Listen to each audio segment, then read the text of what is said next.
Nous sommes dans notre série Jeux de pouvoir où on va examiner les figures du roi David, leur relation avec le pouvoir, la figure de Salomon aussi un peu plus tard, comment est-ce que ça se joue, quelles sont les différences aussi entre le pouvoir tel qu'il est vécu dans nos sociétés, puis le pouvoir auquel le Seigneur nous invite à réfléchir. Et j'aimerais lire avec vous un chapitre encore une fois dans le livre de 2 Samuel chapitre 9. Un épisode de la vie du roi David avec peut-être un personnage que vous connaissez ou pas, Méphibosheth. C'est bien ce que je pensais. Quelquefois on le voit à l'école dimanche. Et le texte commence ainsi. Un jour, David demanda « Reste-t-il un survivant de la famille de Saül ? J'aimerais le traiter avec bonté à cause de Jonathan. » Or, la famille de Saül avait eu un serviteur nommé Siba. On le fit venir devant le roi. Et David lui demanda « Es-tu bien Siba ?»« Oui, mon roi, répondit-il. » « Ne reste-t-il plus personne de la famille de Saül que je puisse traiter avec la bonté de Dieu ?» reprit le roi. « Il reste un fils de Jonathan, déclara Siba. Il a les jambes estropiées. »« Où est-il » demanda le roi. « Il se trouve chez Makir, fils d'Amiel, à Lodabar, répondit Siba. David envoya quelqu'un le chercher à Lodabar. Et lorsque Méphibosheth, fils de Jonathan et petit-fils de Saül, arriva chez David, il se jeta face contre terre devant le roi. David l'interrogea. « Es-tu bien Méphibosheth ?»« C'est bien moi, mon roi, répondit-il. « N'aie pas peur, lui dit David. À cause de ton père Jonathan, je veux te traiter avec bonté. Je te rendrai toutes les terres qui appartenaient à ton grand-père Saül, et de plus, tu mangeras tous les jours à ma table. » Méphibosheth se prosterna et dit « Pourquoi le roi se préoccupe-t-il de moi, un pauvre chien crevé ?» Cependant, le roi fit venir Siba, serviteur de Saül, et lui dit « J'ai donné à Méphibosheth, le petit-fils de ton maître, tout ce qui appartenait à Saül et à sa famille. Toi, tes fils et tes serviteurs, vous travaillerez la terre pour lui, afin de fournir à sa famille ce qui leur servira de nourriture. Quant à Méphibosheth, il mangera tous les jours à ma table. » Siba avait 15 fils et 20 serviteurs. Il dit au roi, « Tout ce que le roi m'a ordonné, je le ferai, moi, son serviteur. Toutefois, Méphibosheth a l'habitude de manger à ma table, puisqu'il est l'un des descendants de Saül. » Méphibosheth avait un jeune fils, Mika, et il disposait pour son service personnel de tous ceux qui habitaient la maison de Siba. Du fait qu'il boitait des 2 pieds, il s'installa à Jérusalem pour aller chaque jour manger à la table du roi.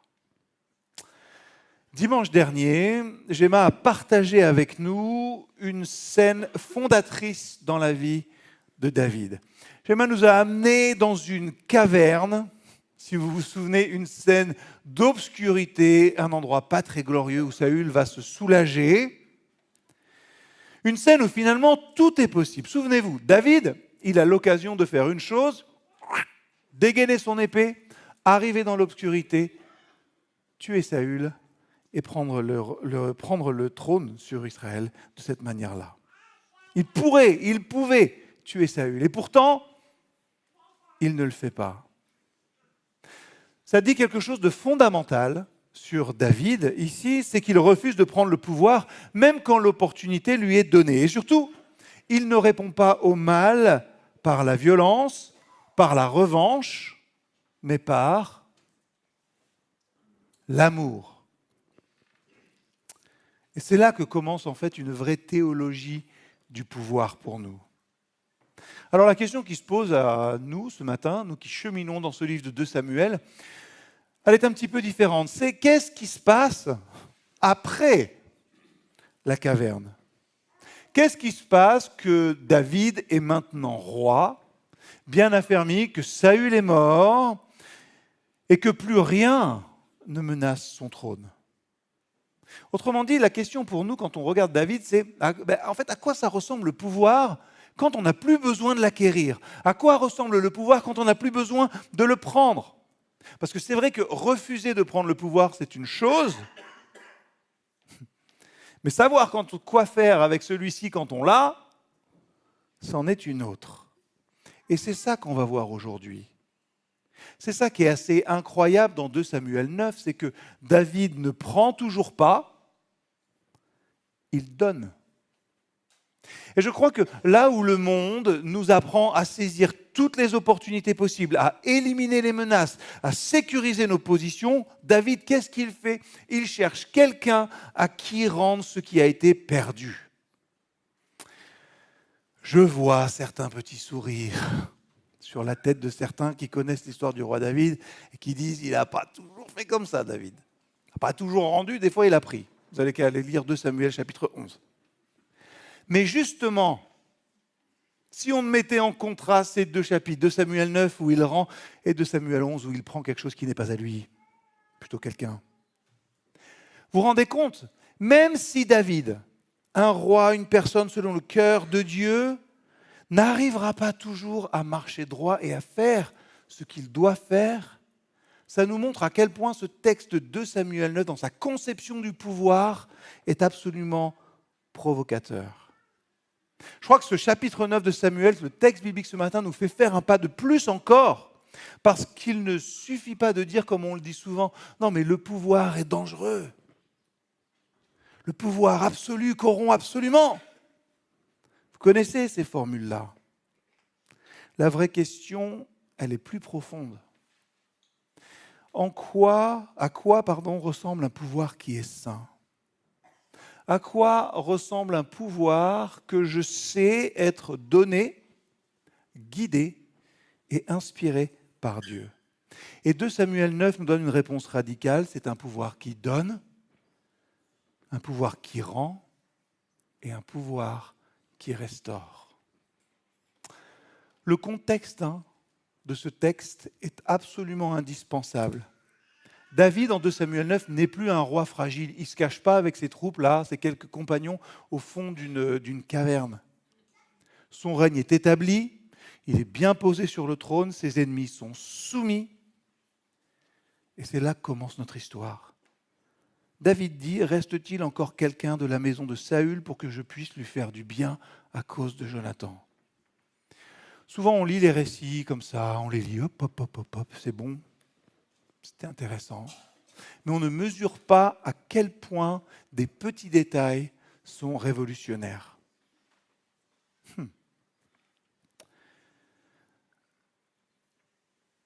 Cette petite phrase, reste-t-il quelqu'un de la maison de Saül pour que je lui fasse du bien à cause de Jonathan, est révolutionnaire. Je ne sais pas si vous savez, mais dans l'Antiquité, et peut-être encore aujourd'hui, qu'est-ce que fait une dynastie quand elle arrive au pouvoir? Elle élimine tout ce qui reste de la précédence. C'est de la politique classique, c'est de la survie. David fait l'inverse. Il est en position de force, il cherche quelqu'un à bénir. Et ça nous rappelle quelque chose de fondamental, c'est que le pouvoir révèle toujours ce qu'il y a dans nos cœurs. Quand nous n'avons pas de pouvoir, nous rêverions de ce que nous pourrions faire avec. Prenez la même question avec si je gagnais 6 millions d'euros, qu'est-ce que je ferais avec? Ça vous est déjà arrivé? Souvent, quand on n'a pas de pouvoir, on rêve de ce qu'on pourrait faire si on en avait un petit peu plus. Quand nous en avons, le pouvoir révèle ce que nous sommes vraiment. Et cette phrase mérite qu'on s'y arrête parce qu'elle est inconfortable. Le pouvoir, votre pouvoir, révèle ce que vous avez toujours au fond du cœur. On a tendance à croire que le pouvoir, ça nous change, c'est vrai. En fait, ce n'est pas ça. La Bible nous dit que le pouvoir nous dévoile.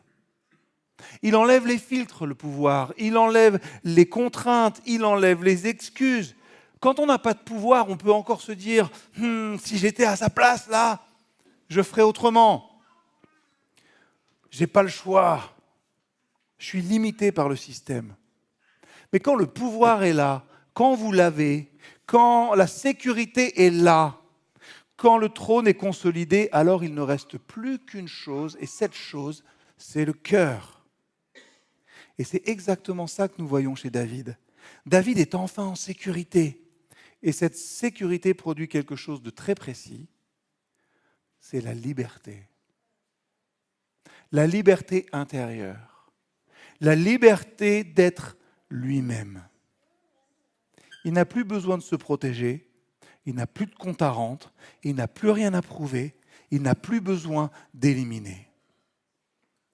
Dans la Bible, mais je crois ailleurs, l'insécurité engendre toujours la violence. C'est vrai pour Saül. On se souvient de ce roi dans l'insécurité, de peur qu'on lui prenne son royaume. C'est vrai pour les rois des nations et c'est vrai pour nous aussi. Nos insécurités génèrent de la violence envers les uns et envers les autres. Mais quand un cœur est sécurisé, en sécurité, dans son appel, dans son identité, devant Dieu, alors le pouvoir cesse d'être une arme et devient un outil. David ne se demande plus « qui me menace ?» Il se demande « qui est-ce que je peux bénir ?» Et cette question-là, elle reflète le cœur de Dieu lui-même. Dieu n'agit jamais à partir de la peur de perdre. Dieu agit toujours à partir de la plénitude de qui il est. Dieu serviteur, tu es venu sur la terre révéler l'amour. On a chanté tout ce qu'est Dieu, mais ça aussi, c'est qui il est. Comparons David et Saül une minute. Saül, c'est ce roi insécurisé, soupçonne tout le monde, voit des ennemis partout, il élimine préventivement, toujours une lance à côté de son trône, si des fois un petit harpiste voulait lui prendre la place. Pourquoi ? Parce qu'au fond de lui, il sait que son règne, il est fragile. David, au contraire, il sait, lui, que son règne et que son trône reposent sur Dieu. On l'a vu la semaine dernière, il a refusé de couper autre chose que le pan du manteau de Saül. Son pouvoir ne vient pas de sa force, il vient de Dieu lui-même. Et un pouvoir qui repose sur Dieu n'a pas besoin de se défendre par la violence. C'est pour ça que David, il peut se permettre ce geste un petit peu fou, honorer la maison de l'ancien roi. Ça, il n'y a qu'un roi intérieurement libre qui peut le faire. J'allais dire, pour nous, ça nous sert de leçon aussi. Comment est-ce que je peux honorer les autres si je ne me sens pas en compétition, si je sais qui je suis, si je sais que là où je suis, c'est Dieu qui m'y a placé. Simplement. Si je suis en sécurité, si je suis sûr de moi, alors je peux faire monter les autres. Dieu n'a pas besoin de se défendre par la violence et David ne le fait pas non plus. Soyons honnêtes. Il faut que je ne fasse aucune blague de papa. J'ai noté, nous n'avons peut-être pas de trône, et c'est vrai. Mais nous avons tous des zones de pouvoir. Non ? Dans une famille, vous avez votre zone de pouvoir. Dans une église, vous avez votre dose de pouvoir. Dans un couple, dans un groupe de travail, dans vos positions de responsabilité. Et le test biblique du pouvoir, c'est qu'est-ce qu'on fait quand on n'a plus peur, quand notre place est assurée, est-ce qu'on écrase ou est-ce qu'on ignore, est-ce qu'on élimine ce qui dérange ou est-ce que nous cherchons à bénir ? Très concrètement, dans chacune de vos relations et de vos lieux de décision, de pouvoir, quand vous êtes en position de force dans une relation, est-ce que vous imposez ou est-ce que vous élevez ? Quand vous êtes reconnu, est-ce que vous cherchez à sécuriser votre image ou est-ce que vous ouvrez de la place pour les autres ? Quand on n'a plus rien à perdre ou plus rien à prouver, est-ce qu'on prend encore ou est-ce qu'on rend ? Ce que nous faisons avec le pouvoir quand nous n'avons plus besoin de nous défendre révèle profondément qui nous sommes. David, il aurait pu utiliser sa sécurité pour nettoyer le passé, faire table rase. Il l'utilise pour guérir ce passé. Et c'est là que commence le véritable exercice d'un pouvoir selon Dieu. C'est pour ça que la question de David, là, elle est si importante. Reste-t-il encore quelqu'un pour que je lui fasse du bien ? Ça, c'est une question qui ne vient pas d'un roi inquiet. Elle vient d'un roi qui est libre. Et cette liberté-là, elle va transformer un homme qui se croyait perdu, un homme oublié, nommé Méphibosheth. Alors je l'ai dit, Méphibosheth, ce n'est pas le héros biblique le plus connu ou le plus populaire, et c'est précisément pour ça qu'il est central. Peut-être que vous ne connaissez pas son histoire. Des fois, on aime bien connaître les détails, c'est dans notre nature humaine d'être un petit peu curieux. La Bible est sympa avec nous pour Méphibosheth, elle nous dit comment il s'est retrouvé estropié des 2 jambes. 2 Samuel 4, verset 4. D'autre part, Jonathan, lui aussi fils de Saül, avait laissé un fils, Méphibosheth, qui était estropié des 2 jambes. Méphibosheth avait 5 ans lorsqu'arriva de Jisraël la nouvelle de la mort de Saül et de Jonathan. Sa nourrice voulut le prendre pour fuir, mais dans sa hâte, bravo la nourrice, elle le laissa tomber et l'enfant demeura estropié. Enfant, victime collatérale d'une fuite politique, souffrant d'un handicap, incapable de se battre, de revendiquer, de se défendre, il est ce Méphibosheth, le survivant encombrant de la maison de Saül. Et surtout, on le voit dans le texte, il ne demande rien, revendique rien, il ne mérite rien selon les critères du pouvoir. C'est super de voir que la Bible ne met pas simplement le projecteur sur ceux qui brillent, mais sur ceux que le système rend invisibles. Méphibosheth, il est l'incarnation de ce que le pouvoir produit quand il traverse une société. Pensez à l'Iran en ce moment, par exemple. Pensez à tout ce peuple. Quand un pouvoir traverse une société, il y a des victimes collatérales. Et Méphibosheth est un enfant blessé par des décisions qu'il dépasse. C'est un héritier qui est réduit au silence. C'est un corps marqué à vie par la panique politique. C'est une existence qu'on cache un petit peu pour éviter les problèmes. Il est le symbole finalement de tous ceux qui portent dans leur chair les conséquences de luttes de pouvoir qu'ils n'ont jamais choisies. Et ça, c'est essentiel. La Bible ne parle jamais du pouvoir sans montrer les laissés pour compte. Méphibosheth n'est pas faible par choix. Ce n'est pas un modèle de piété-souffrance. Il est juste brisé. Moi, j'ai dû relire 50 traductions pour voir si c'était juste la manière dont il se présente devant le roi. Mais tu vas prendre soin de moi, ou tu prends en considération moi, un chien crevé. Vous vous rendez compte de là où il faut en être, se présenter devant le roi et dire mais tu vas t'occuper de moi, un chien crevé. Son handicap n'est pas présenté comme une métaphore spirituelle. C'est une réalité brutale. Et la Bible ose nous dire ceci, la faiblesse, la souffrance n'est pas toujours rédemptrice. Parfois, elle est simplement injuste. Et j'aimerais vous redire ça, parfois la souffrance dans votre vie est simplement injuste. Et c'est important de nous le dire aussi, parce que trop souvent, dans les églises, on spiritualise ce que Dieu veut réparer. Mais Méphibosheth, il n'a rien à offrir, pas de force, pas de stratégie, pas de réseau, pas de discours. Il ne mérite rien selon les critères du pouvoir. Et c'est précisément pour ça que même dans l'Ancien Testament, l'Évangile commence ici, quand David le fait appeler. Comment vous y allez quand votre RH vous convoque ? La boule au ventre, exactement. Quand David fait appeler Méphibosheth, comment vous pensez qu'il y va ? Moi, descendant de Saül, avec une nouvelle dynastie en place. Je pense que lui, il pense probablement, bon, ça y est, c'est la fin. Salut Siba, merci d'avoir pris avec ta famille si soin de moi, mais là, je pense que ça y est. Et d'ailleurs, on le voit dans le texte, David, il est obligé de lui dire, n'aie pas peur. N'aie pas peur. Les rois, ils convoquent rarement les héritiers de l'Ancien Régime pour leur faire du bien. Quand David le fait appeler, Méphibosheth, je suis sûr, pense que c'est la fin. Et ce détail-là, il est fondamental. Parce que l'expérience humaine du pouvoir, c'est rarement l'espérance. C'est la peur. Les rois ou ceux qui ont du pouvoir, n'importe où, souvent, ils convoquent pour éliminer, neutraliser ou contrôler. Et soyons honnêtes, beaucoup de personnes aujourd'hui associent encore Dieu à ce type de pouvoir-là. Un Dieu qui convoque pour juger. On va tous y passer de toute façon. Un Dieu qui rappelle nos fautes. Un Dieu qui met fin à ce qui gêne. Pouh, toi t'es gênant là. Méphibosheth, il arrive courbé, méfiant, préparé au pire sans doute. Et c'est là que l'Évangile, même dans l'Ancien Testament, la pensée de Dieu est dans le cœur de David et que David fait quelque chose de beaucoup plus profond qu'un simple geste charitable.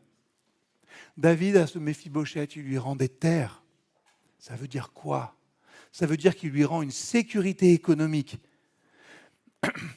C'est fondamental pour nous aussi en tant qu'Église qui accompagnons, qui prenons tout le monde tel qu'il est dans toutes les situations.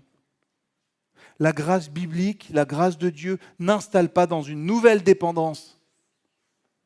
Elle restaure une capacité à vivre. Alors pardon pour tous ceux qu'on a accompagnés peut-être en disant « bon, on va te donner un boulot plutôt que 8 000 euros ». Qu'est-ce qui est valable sur le long terme ? Réapprendre à vivre, redonner une capacité à vivre. Pour aujourd'hui, c'est une question brûlante. Est-ce qu'on aide les personnes vulnérables à survivre simplement, les mettant sous une autre dimension, une autre servitude, ou est-ce qu'on les aide à retrouver une vraie place ? Il offre des terres, la sécurité économique. Il offre une place à sa table. Ça veut dire qu'il offre de l'appartenance. Tu mangeras toujours à ma table. La table dans la Bible, c'est un espace quand même super particulier. Hein. On y partage, on y est vu, comme je vous regarde là, et on y existe. Je t'invite à ma table. On va venir à la table du Seigneur tout à l'heure. Ça dit exactement la même chose. Tu n'es plus un survivant gênant, tu es un membre de la maison. Voilà ce que David fait avec Méphibosheth. Pour l'Église aujourd'hui, pour notre Église, l'inclusion n'est pas un slogan, c'est une table ouverte. Du coup, on peut se poser la question, qui mange réellement à notre table ? Les personnes fragiles ? Les personnes souffrant d'un handicap, quel qu'il soit ? Les personnes socialement compliquées ? Ou seulement ceux qui nous ressemblent ? Des terres, sécurité économique, une place à la table, appartenance, une identité, la dignité restaurée. Méphibosheth n'est plus défini par son handicap, son passé ou sa lignée déchue. Il est défini par la parole du roi. L'identité précède toujours la transformation. Et ça, c'est ma clé pastorale. Et je pense que c'est une clé pastorale majeure pour chacun et chacune d'entre nous. L'identité précède toujours la transformation. Vous l'entendez toujours, venez, soyez transformés. À l'église, on ne veut pas des gens, je l'ai dit la dernière fois, on ne veut pas des gens améliorés, on veut des gens transformés. Ok. Mais on ne restaure pas les gens en les corrigeant, on restaure les gens en les reconnaissant. En le regardant tels qu'ils sont, comme ils sont, qui ils sont. David ne fait pas que donner, il rend ce qui avait été perdu.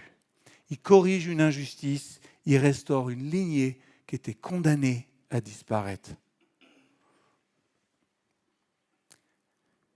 Le moteur de cette histoire, ce n'est pas l'émotion, ce n'est pas la compassion, ce n'est pas le souvenir, oh je me souviens, c'est la fidélité.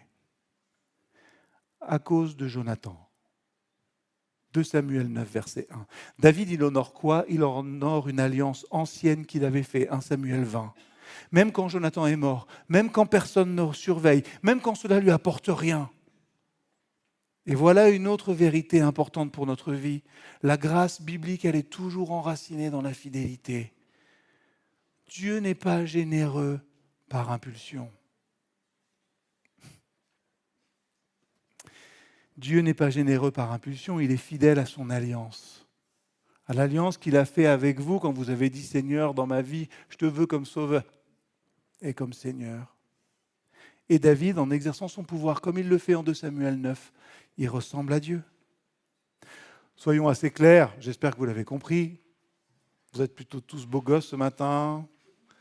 Mais Méphibosheth, c'est nous. Méphibosheth, c'est nous, brisés, porteurs de blessures qu'on hérite, incapables de nous tenir debout tout seuls, invités à une table que nous n'avons pas méritée. Et David y préfigure évidemment le roi le plus grand encore, Jésus qui utilise son pouvoir non pas pour dominer mais pour se donner, qui ne supprime pas ses ennemis mais qui les invite à sa table, qui ne sauve pas les forts mais qui restaure les faibles. La croix est l'ultime acte de pouvoir, d'un pouvoir qui donne tout. Cette histoire de Méphibosheth n'est pas là pour nous attendrir, elle est là pour nous déranger. Parlons de nous un petit peu. Elle est là pour nous déranger parce que nous avons tous une forme de pouvoir. Un pouvoir relationnel, un pouvoir éducatif, un pouvoir spirituel peut-être pour certains, un pouvoir institutionnel, un pouvoir économique. La question, ce n'est pas est-ce que j'ai du pouvoir, la question c'est à quoi il sert ce pouvoir. Un pouvoir inspiré par Christ, par une foi vivante dans ce Sauveur, cherche les personnes que personne ne cherche, restaure plus qu'il exploite, ouvre des tables au lieu de construire des murs et rend une dignité, pas seulement une aide. Dans le monde où le pouvoir sert très souvent quand même à sécuriser notre position, à protéger notre image, à éliminer ce qui dérange, l'Église est appelée à être un contre-royaume. C'est maintenant que je vais faire quelque chose de délicat, mais de nécessaire. Quand la Bible nous parle de pouvoir, elle ne nous parle jamais d'un concept abstrait. Elle nous parle de la vraie vie, de la manière dont le pouvoir est exercé aujourd'hui, ici, dans notre monde. Et je pense que pour vraiment comprendre ce que fait David avec Méphibosheth, il faut avoir le courage de comparer deux visions du pouvoir. Je ne vais pas vous parler d'un parti politique. Je ne vais pas vous dire pour qui voter. Ce n'est pas le rôle de l'Église. Mais nous tous qui sommes croyants quand même, nous avons le devoir de discerner les logiques de pouvoir à l'œuvre dans le monde. Du coup, après cette longue introduction qui vous fait trembler sur vos chaises, si je vous demandais de me donner le nom de l'homme le plus puissant du monde aujourd'hui, alors là, c'est une bonne réponse. Mais je n'avais pas envie qu'on me la donne, parce que ça nous fait rentrer dans des théologies, dans des questions théologiques pour lesquelles je n'ai pas le temps. Quelle heure est-il ? 12h06. Sur Dieu, homme et tout ça, ok. Si aujourd'hui je vous demandais le nom de l'homme, mais vraiment l'homme, voilà, vous l'avez dit tout de suite. J'avais peur qu'il soit comme un premier cul de Voldemort. Vous savez, tout le monde a sur le bout des lèvres, personne n'ose dire un mot. Personne n'ose dire un mot. Ouais, il est là, celui-là. Ah, Donald Trump. Oui, c'est vrai qu'aujourd'hui, il incarne une figure et très clairement une certaine manière d'exercer le pouvoir. Alors, et qu'on soit d'accord avec lui ou non, il faut reconnaître une chose, son rapport au pouvoir est cohérent. Je veux dire, il n'avance pas masqué, c'est un pouvoir qui cherche à prendre, à acheter ce qui peut être acheté, ou même ce qui n'est pas à vendre, à éliminer ce qui gêne, ou ce qui le gêne, à humilier pour dominer. Et en fait, aujourd'hui, on vient de voir en 2 Samuel 9 une manière de faire. Je ne fais pas de jugement de valeur, je ne veux pas savoir ce que vous pensez, pour qui vous votez, ça ne m'intéresse pas. Par contre, mettez cette vision du pouvoir-là, qui n'est pas que la sienne. Mettez-la en parallèle avec la conception et la vision du pouvoir de David en 2 Samuel 9.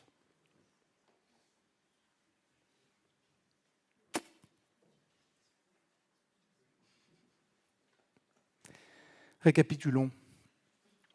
Là où certains dirigeants cherchent des territoires, des deals, des ennemis à neutraliser, Dieu cherche un homme oublié pour lui rendre une dignité. David, pardon.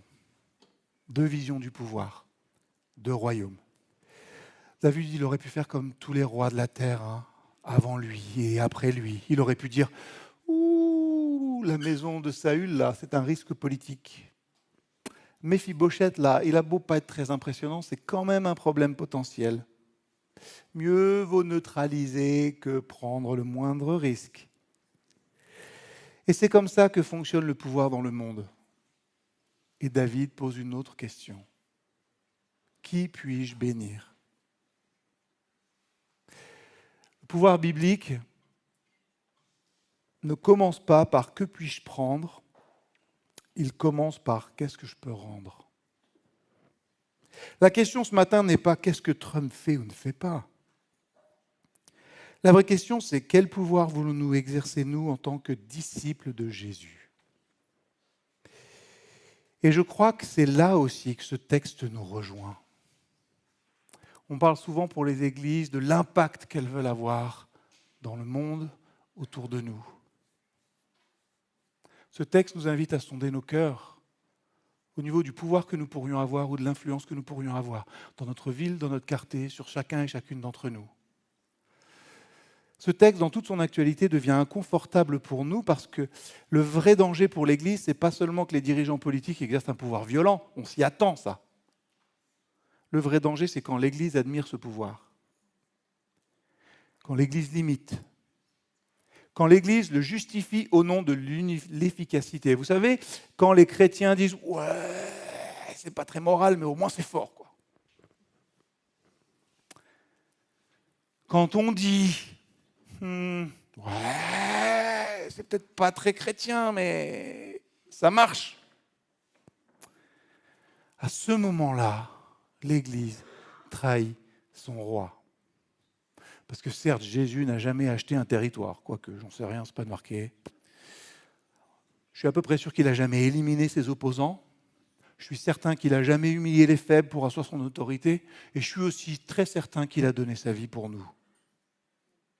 Soyons honnêtes, le pouvoir qu'il donne, ça peut paraître faible,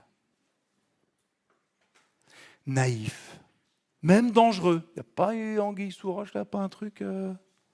Mais c'est précisément le pouvoir de Dieu. Dieu ne prend pas, il se donne. Dieu ne conquiert pas, il appelle. Dieu ne détruit pas, il restaure. Et quand David invite Méphibosheth à sa table, il annonce un royaume où les oubliés mangent avec un roi, où les personnes souffrant d'un handicap héritent, où les ennemis deviennent des fils. Et voilà pourquoi l'évangile est subversif. Voilà sans doute aussi pourquoi aujourd'hui encore dans le monde, les chrétiens sont les personnes les plus persécutées. Voilà pourquoi ça dérange tous les empires. Alors on n'est pas roi ni reine. La question biblique, elle est pour nous. Qui sont les Méphibosheth autour de nous? Parce que nous participons tous et toutes à des systèmes. Nous participons tous et toutes à différents cercles où nous avons une autorité ou un pouvoir. Qui sont les Méphibosheth autour de nous? Ceux qui n'ont pas les codes, ceux qui n'ont pas les voix, ceux qui portent des blessures qu'ils n'ont pas choisies, ceux que le système veut ignorer. C'est qui ça autour de nous? Et la deuxième question, c'est qu'est-ce qu'on fait de notre pouvoir à leur égard? Est-ce qu'on va avoir une compassion ponctuelle, une aide minimale, ou alors se lancer dans une restauration réelle? Je vous laisse une phrase à faire résonner dans votre vie. La fidélité à Dieu se mesure souvent à la manière dont nous traitons ceux qui ne peuvent rien nous rendre. David ressemble à Dieu ici parce qu'il exerce son pouvoir pas pour le sécuriser, mais pour réparer le passé. Je ne sais pas si c'est bien, on me la pose de moins en moins, mais à un moment, on me posait beaucoup la question, mais qu'est-ce que je peux rendre à Dieu, quoi? Ben rien. On vient les mains vides devant Dieu. Et Dieu répare notre passé et offre un avenir. C'est ce type de pouvoir que Dieu confie encore aujourd'hui à son peuple, à son Église. Alors, quel pouvoir voulons-nous exercer, nous? Dans nos églises, dans nos familles, dans nos responsabilités? Le pouvoir, selon Dieu, ne se mesure pas à ce qu'on possède, mais à ce qu'on rend. Et à ce qu'on rend aussi à ceux que le monde a oubliés. Le vrai test du pouvoir, ce n'est pas la crise. Il faut un homme providentiel ou une femme providentielle, non.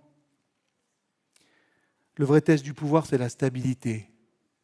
Quand tout va bien, quand ma place est assurée, dans tous les domaines, quand je n'ai plus rien à prouver, qui on choisit de bénir? Qui on invite à notre table? Qui on rend visible? David, il nous montre que le pouvoir le plus proche du cœur de Dieu n'est pas celui qui prend, mais celui qui donne la vie aux oubliés et à tous ceux qui sont autour de nous. Amen. La fidélité à Dieu se mesure souvent à la manière dont nous traitons ceux qui ne peuvent rien nous rendre.